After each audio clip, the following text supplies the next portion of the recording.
Now, by far, one of the most anticipated Star Wars TV shows of 2023 is without a doubt the Ahsoka Tano series starring actress Rosario Dawson.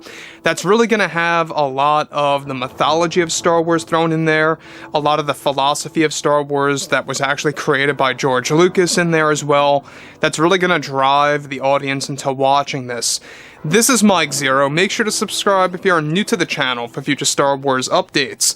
Also, by the way, guys, make sure to drop a thumbs up on this video to support the channel. I thank you all so very much for the kind support. It is greatly appreciated. Now, one thing about the new universe that Disney executives are constantly trying to evolve and change things here and there is that one thing in particular that did not work out for them, obviously, was the sequel trilogy movies, right? We know that those movies specifically caused a lot of fan criticism, caused a lot of fan, division within this massive community, and it just was not healthy for the Star Wars fandom at all.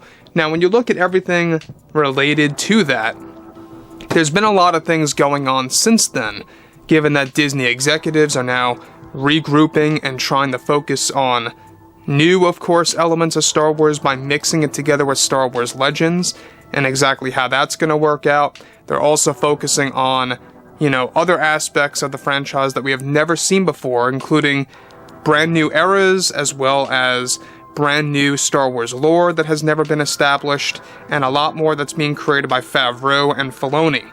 Now, on top of all of this, what's even all the more exciting has a lot to do with the fact of what Favreau and Filoni are going through right now, and what they are about to establish. However, J.J. Abrams was able to speak more about his experience with Lucasfilm as a company, making the sequel trilogy movies, and how he feels about all of that and how it turned out.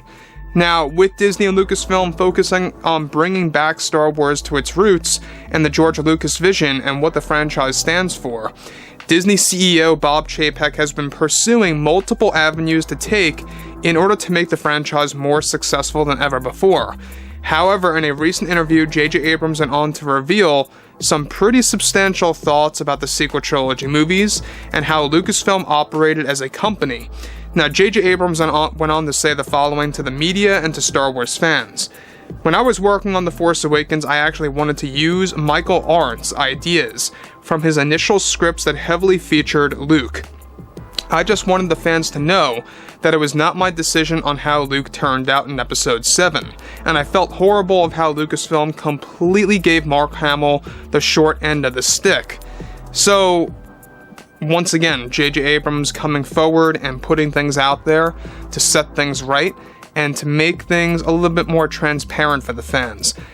Openly saying here that it was not his call on how Luke was used in The Force Awakens, and we're talking about how Luke had basically only a minute of screen time, and how Luke was heavily teased throughout production to be a very big moment in Star Wars, or a very big focus character in there, and it was all about him trying to revive Michael Arndt's story, and Kathleen Kennedy wanted nothing to do with that. She absolutely refused to use Michael's story because she felt that Luke would take away the story of Rey, Finn, Poe, and others out there, right?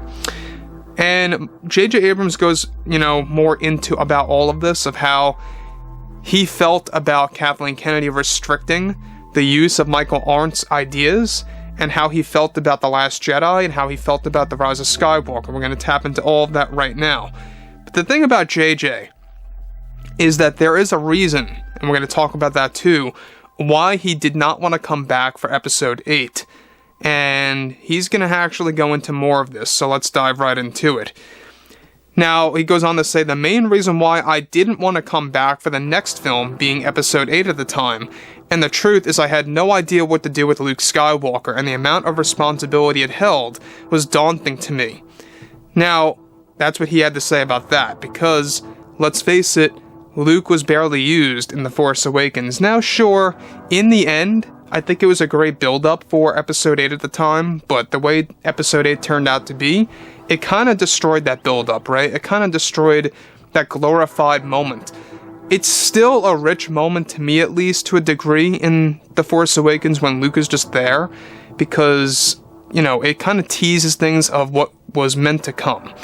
But everything that happened, of course, between The Force Awakens and The Last Jedi, that whole gap is when JJ decided to not get involved with Episode 8 because he had no idea what to do with Luke Skywalker after Kathleen Kennedy said they wanted to do something very different, very new, and wanted to completely transform Luke Skywalker. And that scared JJ off completely. Now, he goes on to say, and I was frustrated with Lucasfilm for pinning this on me. I always said that the sequels needed a plan, and to be honest, we never had a plan, and it made the job even harder for when I came back for Episode 9. I was not happy about making this movie, because Kathy was giving me so many restraints on what I could do and wouldn't even let me touch Colin Trevorrow's original work, which I thought was amazing, and I thought it was completely wrong of her to fire him out of the blue like that. I spoke with Colin and he had some wild ideas for how Luke was going to be used in the first film, and of course, the last film, and how that was going to bounce back and forth with flashbacks, regardless over the fact that he died in The Last Jedi. Now, again, we already know that Colin Trevorrow wanted to focus heavily on flashbacks of Luke Skywalker in Star Wars Duel of the Fates, the original title of Episode 9, and how it was going to go back to the events of The Force Awakens, the first film, as JJ openly says here. Kathleen Kennedy wanted nothing to do with that. In the beginning, they were giving it a shot, they were giving it a try. Kathy Kennedy had a change of heart and decided, let's cancel and delete all of those scenes and put them on the cutting room floor, essentially. I think that was a very big mistake on their end. I think that if they had the flashbacks of Luke in The Rise of Skywalker, that could have been a more legitimate damage control situation where they were actually fixing things, right? In The Rise of Skywalker, the damage control was very subtle and very vague. As I said in my last post, it was like little things out there, right? Like when Luke's Force Ghost catches the saber and says, a Jedi's weapon deserves much more respect.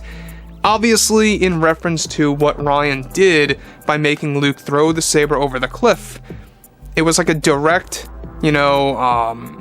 saying to what Rian Johnson did in The Last Jedi. So, on top of all of this, we already know that J.J. Abrams has issues with the sequels, he has issues with Lucasfilm as a company.